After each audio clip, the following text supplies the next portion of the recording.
yoga block rock backs. So this exercise is going to teach our body the proper way to hip hinge.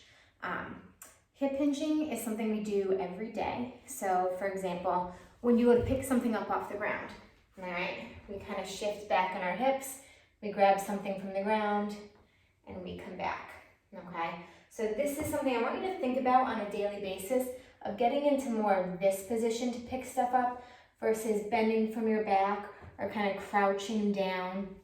Work on getting that back into the hips to pick stuff up, all right? This is where that term lifting from our legs comes. But in order to do that, we need to make sure that our hip can hinge and our glutes and the bottom of our pelvis can open up to accept that hinge back. So that's what this is going to teach us. So you are going to need a yoga block. I'm going to show you from the front first. We're going to be putting the yoga block underneath one knee. All right, other knee is going to come up right next to it. And then hands are going to come out underneath our shoulders. So we're going to be shifting 80% of our weight up and over the block side. So what that looks like is I'm going to take my weight and I'm going to shift. So 80% of my weight is over this side. Even just doing that, you might get a nice little stretch in your glute and your hip. And I'm going to recenter my hands with where I just shifted my weight.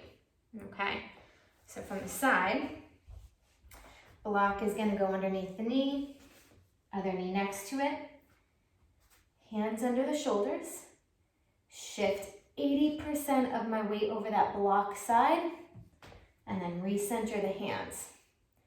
So in this position, what I'm going to think about is finding a neutral pelvis. So neutral pelvis means not tucking my hips under, all right? I'm not dropping my belly and my pelvis toward the ground. I'm finding that nice position right in between those two, that neutral pelvis, that allows my back to be nice and long. Once I have that, I'm going to think about shifting back as if someone's pulling from the bottom of my sits bone straight back. So I'm going to rock back as far as I can go before my butt starts to tuck under, okay? We don't want to go that far.